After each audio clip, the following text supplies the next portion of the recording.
Hello, we are live. Everybody, tell us where you're coming from. Definitely want to know who is joining us and where you're from. But I'm so glad to have Michelle here. She's, like I said in my post today, one of the people that I typically call when I'm feeling stressed. When I'm feeling like down and I need a pep talk, Michelle is my girl. So, Michelle, thank you so much for joining me. So glad to have you. My pleasure. I'm so happy to be here, and I'm so happy to talk about this. So yeah, stress is it's a biggie. You know, everybody goes through it. Sometimes it's worse than others, and it's huge. So tell me, first tell everybody, for anyone who doesn't know Michelle, because you're everywhere. I don't know how anyone could not know you. First, tell us who you are and where you're from and all that. I'm a sales coach and trainer with the Sales Rebellion. I started with them in April.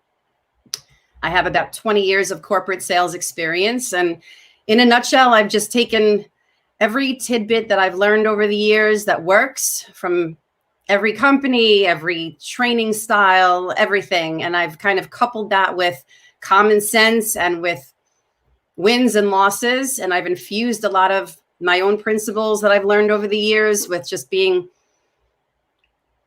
a forward thinker and just being motivated and infusing EQ, emotional intelligence, with some self-awareness and confidence from burning up in the ashes and having to rebuild myself over and over again, which is why I call myself the Phoenix of the Sales Rebellion. And now I'm doing what I've always wanted to do, and that's sales training and sales coaching. So yeah, I've learned how to refine that answer over the months. You know, each time it gets shorter and shorter. So I'm grateful for that. But yeah, so that's in a nutshell, that's my story. Yeah. And I love that. And I love the focus on EQ. I actually wrote an article about EQ that just came out today. I read it and I love it. It's so important in sales, managing that stress. And it certainly relates to just stress as a whole. Yeah. But the stress that comes when you get in front of someone and you're all excited and you're like Tommy Boy and you're like, oh my goodness, someone's interested, I got them a sale, and then you do too much and it's overwhelming. So tell us what stress is like for you right now and how that impacts you. Absolutely. So number one, I'll start by saying that even though people are talking about it, especially on LinkedIn, it's still stigmatized, right? It's very stigmatized. People don't want to appear to be weak and incapable of doing their job and incapable of being a good parent and a good leader and everything else that they're, all the hats that they're wearing. So even though it's stigmatized, personally, I think that the more that we talk about it and the more that we realize that other people are going through the same exact thing, you realize you're not alone, and you realize that there's a community of people that all share something in common. And so the stressors for me right now are, I started a new venture, right, in April at the height of a pandemic. I worry like anybody else about business and about building my network and making an impact. I'm a mom. I have 2 sons. I worry about their well-being and how they're adjusting to this pandemic academically and socially and emotionally. I worry about my health. I worry about staying healthy and fit and not sitting all day long. And the diet as far as what I'm eating. I worry about my friendships. Am I calling my friends enough? Am I staying in touch with friends and family? I worry about everything. I worry about money. I mean, I worry about everything. The thing is, I've learned how to check it, how to basically say, what is worth stressing out over, and what do I have to take a look at and realize that it's not just about what's going on right now, but what that long game looks like. And how am I going to focus my attention a little more on the long game and understand that right now, all of these things are transitional. Yeah. So really prioritizing what's important right now. Yeah. And what matters most, right, is what I'm hearing. Yeah, absolutely. What strategies have you used to manage that? Okay. So a little bit of a background. I'm a little bit of a science nerd, so to speak. I think it's because I spent so many years in the pharmaceutical industry, but I'm fascinated by the science behind things, the psychological background of our behaviors and how we do things, and the physiological effects of all these things, put together. And the things that we're dealing with right now, which I mentioned before, with pressure and self-doubt and negative thoughts and fear and anxiety and depression and all these things, it all goes back to our thoughts, right? Many people would argue with this, but it's the truth. Your thoughts are a choice. You choose to think negatively. You choose to take what my mom always says, like taking a grain of sand and making it into a boulder in about 5 seconds. And so that's really resonated with me over the years. So what I've done is, when I get a negative thought that comes into my mind, it could be self-doubt, it could be fear, it could be anxiety, all the what ifs. I try to, number one, for every negative thought that comes in, and this is silly, but it works, take out a piece of paper and a pen or a pencil. And for every negative thought that you have, write down 3 positive thoughts. Okay. If you say to yourself, I'm not going to make any sales the rest of this year, and I'm not going to hit quota, and I'm not going to make any money, and I'm not going to have a commission check, and I might get fired, or, whatever. Yeah. That over to, I provide service to my clients. My clients value me and believe that I'm a good resource. My clients believe in me. My clients know that I care and that I want to make an impact, and I'm a problem solver. Every time a negative thought comes in, write down 3 positives: business, personal, self-doubt, whatever it is, flip it. And every time you do that, if after a week of doing that, you'll see that number of negative thoughts drop significantly. And you and I've spoken about this. It's all about momentum. You can't flip a switch. You can't do these things and then expect a huge change in a day or two. You have to practice these things because you're actually rewiring your brain. Think about stress. Your brain doesn't know the difference between fear and stress if you're using an Oculus virtual reality set and you think you're going to fall off a cliff 10,000 feet and die, or whether you're sitting in front of your computer and you're stressing out because you lost the client, people are dropping off, they don't want to do business, they're worried about the pandemic, they're scaling back, they're worried about budgets. Regardless, your brain is going to go into that fight or flight mode, and it's going to, your body is going to start producing cortisol. That affects your immune system. That affects your overall well-being. That affects everything. So my point is, it all starts with your thoughts. Yeah. And I think it's easy to just say it starts with your thoughts, but I love that you gave something actionable, right? Yeah. That when you have a negative thought, put down 3 positive thoughts, and that has to be a practice. It's easy to say January 2021, I'm going to lose weight, right? And you go sign up for a gym membership and you go to the gym once, and that is not going to cut it. It's not going to. It has to be a discipline. You have to do it regularly. So just like that, this is another strategy that only works if you do it regularly. Absolutely. I think it's important that people realize that, how you invest your time and what you focus on really is going to impact really the rest of your life. Because I think it's a great deal about mindset, whether it's sales, whether it's life, everything, parenthood, right? 100%. Look at just the negative, or you could just look at the positive, or look for the opportunities to improve upon what's the worst possible outcome.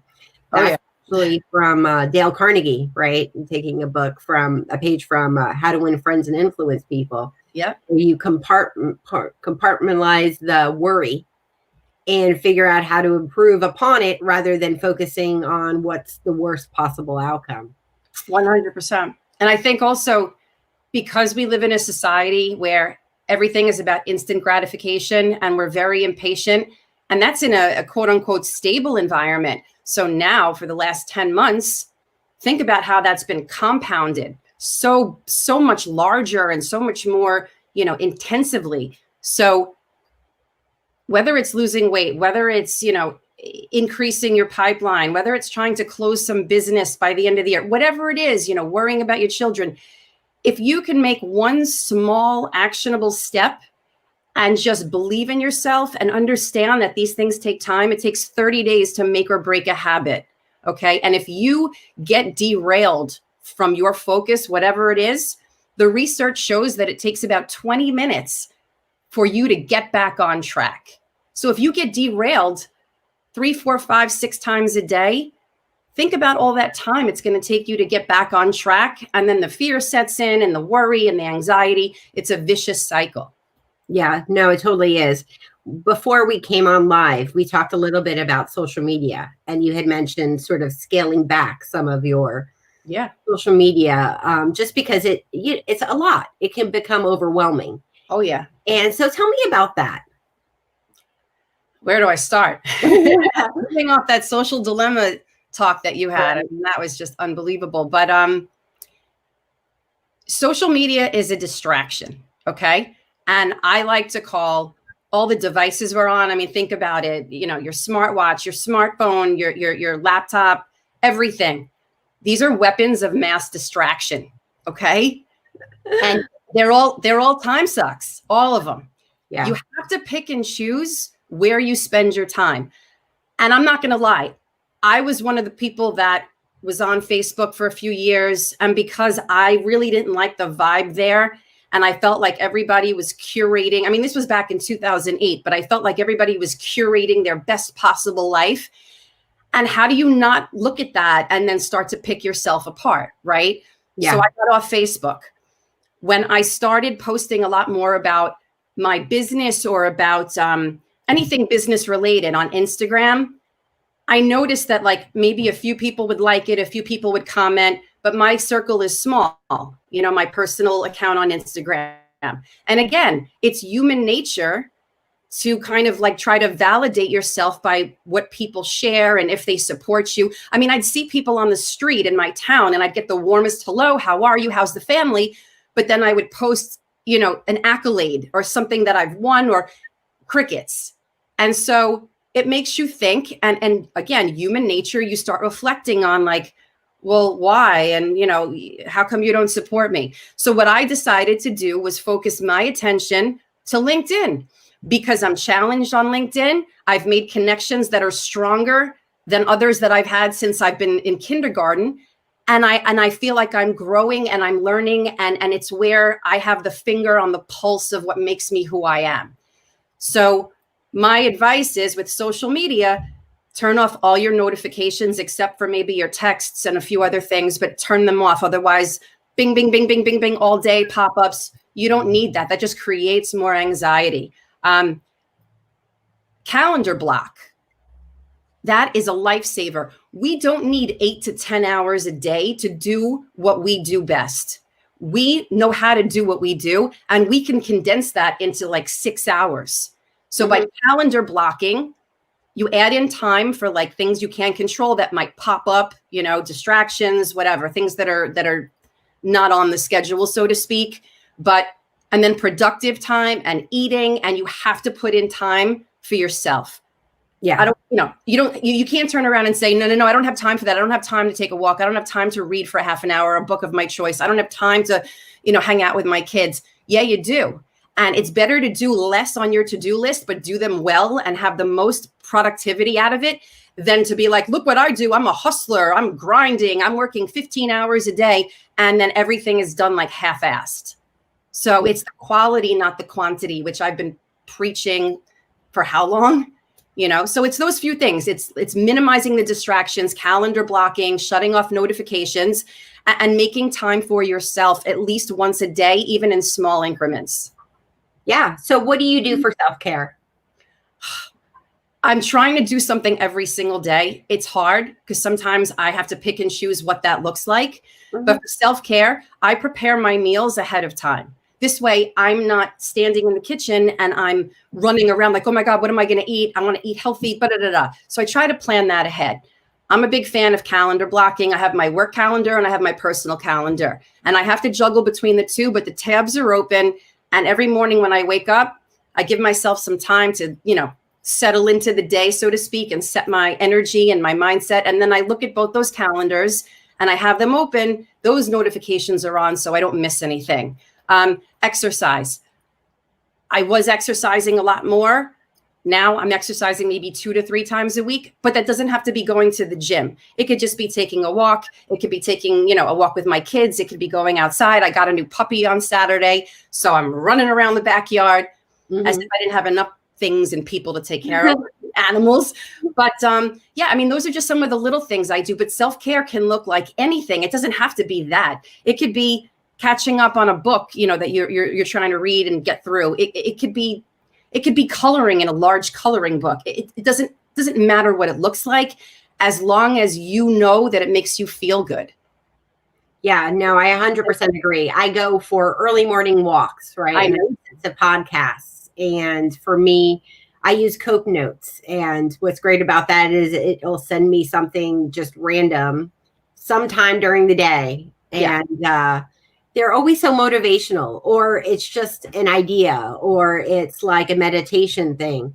Yeah. But it helps me to just sort of break me out of my routine, which I think is really great. So we do have a bunch of comments here, right? Michelle Hayes, love Michelle, says a 1-to-3 ratio. I love it. We've got Sue, who says believing in yourself is the key. I agree with that. Like you have to believe that you can put in those strategies and daily good practices to help. Absolutely. Social is distraction. So true, Michelle. Weapon of mass distraction. It is true. And I know people sometimes get stressed, like if someone tags you and you don't respond, and because when people tell me that, I'm like, well, you have a life to live. Nobody should have this expectation that just because someone tags you, that people are going to immediately be there. That is going to be, instant gratification. Yeah, should not be the standard. But it's the pressure we put on ourselves. No one ever called me out on that, ever. That's my own inner voice saying, well, and being empathetic, right? Being to a fault. Like, I want to make sure these people know that I saw that they took the time to do that, and they mentioned me or tagged me or, reshared something. That's just me wanting to do the right thing and make sure they know that I saw it and I care. But at what degree do you do that, where it starts dipping into the time that you need to spend on being productive and making sure that your needs are taken care of, right? Yeah, no, 100% agree on that. And, I've experienced that myself. At what point do you need to take a digital break or be intentional with how you spend your time? So we've got a couple more here, prepped for meal prep. Someone's suggesting it's a way to cook multiple dishes in one sheet pan. That's pretty cool. That's got to be a time saver. Yeah. Catherine says, I was practicing my handwriting as a meditative practice, like the adult color. I definitely will get back on regular plan. I love the adult coloring books. Yeah. And I even have ones that like have curse words in them, and like they're like serious coloring books there. There's something about, and I know that this is scientifically proven, there is something about writing down and just writing, coloring, whatever, but there's something so powerful about writing things down instead of just reading them and hearing them. It's like that brain to hand, coordination, the connection, and saying it out loud. If you can read it, write it, and say it, I'm telling you, it just makes an impact. And that's also part of self-care. If you want to drum something into your mind that will help you be more self-aware and productive and reduce stress and anxiety, I think that's an awesome trifecta. I really do. Yeah, no, I agree. So Michelle says, I think we have to give ourselves a break. Self-care can be different every day. It doesn't have to be a strict regimen. It should just make you feel good. I agree with that too. What's the thing that's going to make you feel good today, or at least give you a break from, the norm? I think that's important. How many people do you know, Jen, that their definition of taking a break is going into another room and scrolling on social media? That's not a break. Yeah. Put down the weapons of mass distraction and go do something completely opposite. And check your energy, check the way you feel after you're done. And if you see a pattern of like you feel good, do that. Because if you scroll on social media and you start seeing things that you really didn't want to see, and then you start getting down on yourself and comparing yourself, even on LinkedIn, how many times do people scroll? Wow, everybody's getting it right. What the hell am I doing wrong? Slow your scroll. Walk away. Walk away from it. Slow your scroll. That is the most awesome thing. Slow your scroll. Well, and we also have a tendency to put people up on like pedestals, right? Yeah. Where we have this idea of perfectionism that unless we're doing everything, we're not as perfect. When that's just not the case. Everyone, has got to sort of let this go, this idea where you have to do everything. You don't. You have to do what's best for you. You have to do what's best for your family. You have to do what's best for your company. But you don't have to do all the things. It's okay to say no.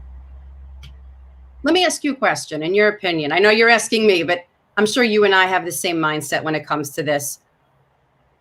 If we are implementing all of these principles and we're practicing them and they're effective for us, what about sales leaders, right? As the corporate ladder gets higher, they have to mirror and they have to encourage and support what we're doing to be more productive. But they have to, embrace these principles too. They have to live and breathe them too. So what kind of feedback have you been hearing? And what do you think the easiest way to get people on the same playing field would be? Yeah, I mean, it goes back to company culture. Are you inspiring a company culture that gives people the freedom to practice good self-care, to put productivity and quantity, right, and quality over quantity? And just what kind of culture you're cultivating, right? Because whether you're looking for that mass style, right, and not necessarily engaging your audience, or are you looking for something that's a little bit more real and more relationship building? I think sales leaders are considering how they measure people.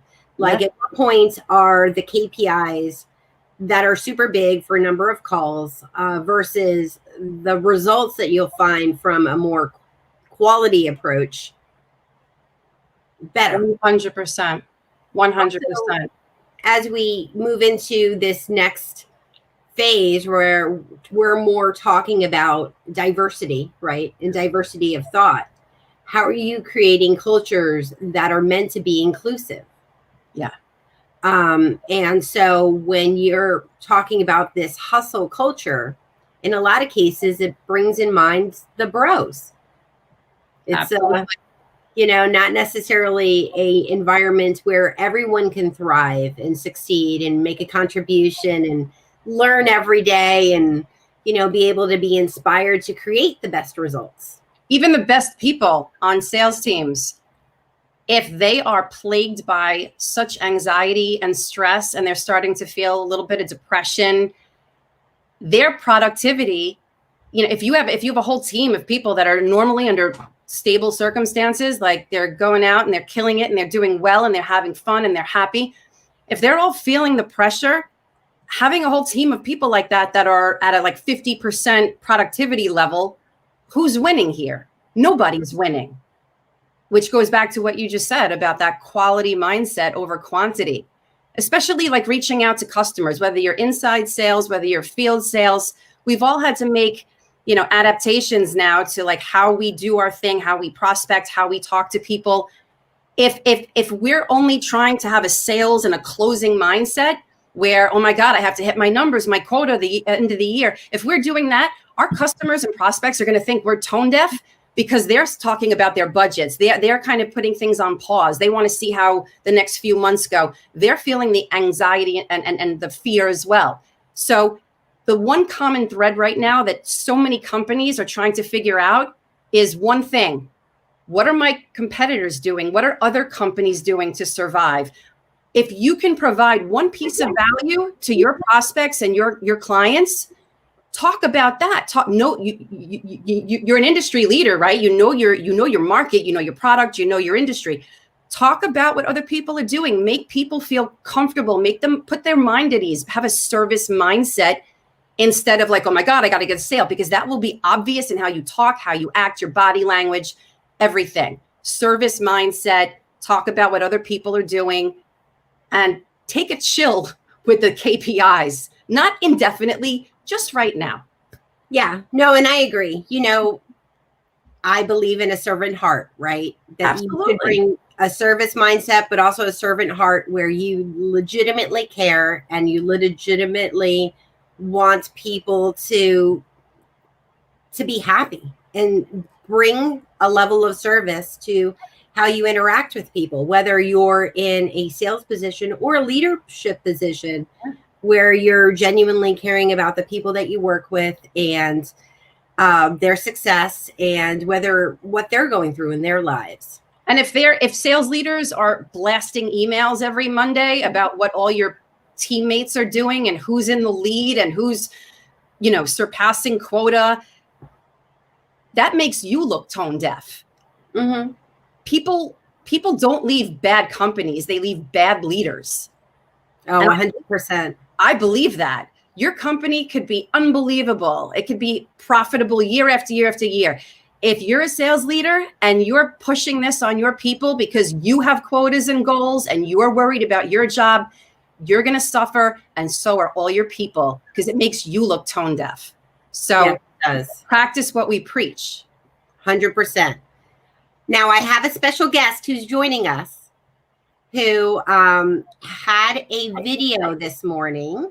Hello, Shannon. Hi guys, how's it going? How are you? Good. Oh my gosh, Michelle, I've been loving listening to this. One, because the topic is phenomenal, and two, because your accent is just like, oh, my heart. When I get like supercharged about something and I start talking really fast and animated, like it's like, wow, the New York comes out. It's so great. I actually joke with my family about this because my family is from New York. But we were raised in Florida. So my father has like a New York accent. My uncle has a Southern accent. But like at certain points, like when we sell, turns out we kind of get a little bit more Southern about it. It's a little bit cool. And when we get really upset, it's like a New York accent comes out. They're like, have you been to New York? I'm like, none of your business. That's great. I love it. Great. As this is my last Tuesday show for 2021, I actually have another guest that's joining. So Karen is joining us. And I really wanted Karen to join us because she works with Michelle. She, worked with her for a while. I'd love, Karen, for you to share some of your experiences. We talked a little bit about the value of having a community in your tribe, right? And you're in Michelle's tribe, so I would love to hear. If you make me cry, any one of you, I'm going to kill you all. Okay. I was going to come on as a cucumber, Michelle, but I wasn't quite sure how Jen would like that. She came on as a carrot a few months ago. I opened my screen and it was a dancing, singing carrot, and I was like, there we go. That's amazing. No, but this is about Michelle today. So I want to just say thank you, Jen, for inviting me on. When Jen asked me, Michelle, she's like, would you come on and say a few things about Michelle? And I was like, would I? But Jen was talking about, leadership in the time of stress. And I said, oh, boy, that's like our whole coaching, scheme right now. And I was explaining to Jen when we talked yesterday that, I came to know Michelle, came to know you because I was in a high pressure, BDR job in New York City, and I needed to make sales desperately. And that's how I came to know Michelle. And only a few months into our coaching, I was laid off. So it was like, it could have been panic mode for me. And, there's a lot of people that when that happens, they say that they're in your corner. They're like, oh, anything you need, I'm in your corner and everything. But I was thinking about it last night, and I was like, how do I describe what Michelle did when that happened to me? It was like, Michelle is that girlfriend that when you're going out, you have a special event, she gives you her best dress. wear this, and then you need these earrings, and here's the shoes to go with it. And, you know, like she doesn't hold back. It's not like, you know, Michelle, I had this event and, you know, could I borrow something? And she's like, okay, I'll see what I have in my closet. And she digs up something she never wears. No, she gives you her best dress, her favorite heels, you know, the earrings that go with it. I mean, like, am I off base or what? And I was saying to Jen that, you know, it was like, okay, pedal to the floor. Like, when I say if there's anything you need, I really mean it. And I'm going to check in on you and make sure that you're okay and be sincere about it. She's that person that, you know, says, how are you today? And really actually wants to hear the answer. You know, it's just like, I want to say she's the big sister that I've never had, but I'm slightly older than her. Yeah, no, and I've had so many amazing experiences with Michelle. I mean, she generally every large, you know, panel of people that come on LinkedIn Live, right? I've included Michelle on every single one of them, and it's because of the insight she brings, but also because she's that person for me. Yeah. That person I call if, you know, I'm feeling down or I need to be uplifted. And, you know, since you were coming on, I wanted to take this opportunity to make sure that people know that, you know, it's just not me, and that you impact a lot of lives, and that we're all very grateful for you, Michelle. That means so much to me because I suffer from self-doubt and that negative inner voice. You know, the whole world could tell you you're making a difference and you're impacting people and you're going to go far and you're going to have a great career and you're a great mom and whatever.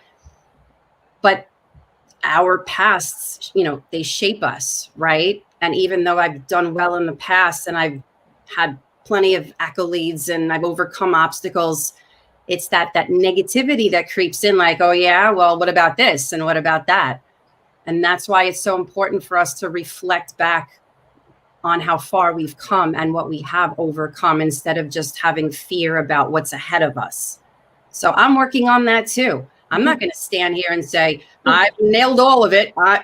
No, I'm a work in progress too. I just want to take everyone with me and let's all win together. That's all. What's so bad about that? No, there's nothing bad about that. And I'm a work in progress, and I think we all are, except maybe Shannon, who has a beautiful singing voice. That does not mean I am not a work in progress. I have my own stresses. I hear you.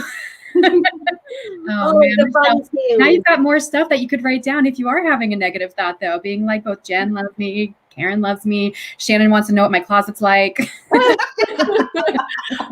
Well, right now it's a bunch of like leggings and like, you know, PJs and sweatshirts. So that's right about now what it is. Yep.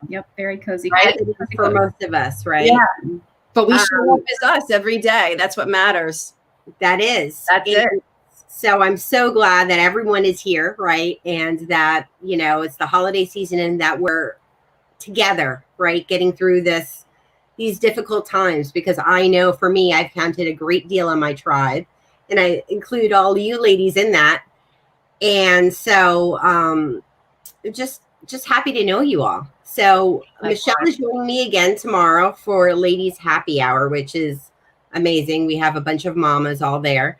But I wanted to wrap up this show with Shannon's song that she posted today, because she posted an amazing song about LinkedIn and about stress that I thought we should share with the world. Shannon, how do you come up with these? Honestly, I have no idea. I love to sing, obviously. And so I'm always singing, and there's always a song for something. You could say a phrase and most likely like a song will crop up in my head. And I've posted quite a few songs recently, a lot of parodies about like the frustrations of being a BDR at times and SDR and being in sales, especially in today's climate. And I'd received some feedback saying, I love what you're doing. Can you do something like a little bit more positive? And I was like, okay. And then I recently rewatched The Sound of Music, which I apparently hadn't done in so long. Fabulous movie, still like just out of this world. And I was listening to my favorite things and I'm like, oh, this will be easy. And I have a little waterproof notepad in my shower and I was just singing it along. And I was like, yep, these are all of my favorite things. And I was trying to come up with, it took me honestly a day just to get it started. Cause I was like, I know what I want to say, but I don't know how to get the syllables to fit into it. And as soon as I made that first connections on LinkedIn, I was like, oh no. And it was just a flood of all the things that made me pretty happy. Well, I shared with you, this is actually one of my favorite songs. When I'm feeling down, I'm more likely to watch The Sound of Music and sing along to all of the songs. Yeah. So now that I've listened to this particular song 10 times and know all the words, I'm not going to sing along just for your benefit. But I do want to wrap up the show and my year basically with Shannon's song, because I think it's just the coolest. Thank you. So thank you, ladies, for all joining me. I so appreciate you. And thank you, Jen. Let's hear Shannon. All of you. Thank you for having me and for being part of my tribe, Jen and Karen. You know what you mean to me, and thank you. What a journey. And Shannon, I'm so excited to officially meet you here and hear this song. And I love how this tribe is just getting bigger and bigger, and it's amazing. It really Michelle, do me a favor. Will you just say Florida? Florida. Okay. How about coffee? Florida. It's when you're coming back to Florida. I just wanted to hear that. We're all talking about The Sound of Music, getting you in the good mood. I'm like, wait. I'm putting on gangster rap in the back to get up, and we're all talking about The Sound of Music. Musicals. Yeah. All right. Well, here's Shannon's new notifications of connections on LinkedIn, challenging questions that get me to thinking, writing new songs and the joy that it brings. These are a few of my favorite things. People who post about their new positions, writing good content, no need for revisions, connecting on calls and only 2 rings. These are a few of my favorite things. Using funny gifs and puns in my emails, hitting those goals for marketing and sales, getting responses that lead to meetings. These are a few of my favorite things. When there's no shows and the leads stink, my inbox is a mess. I simply remember my favorite things, and then I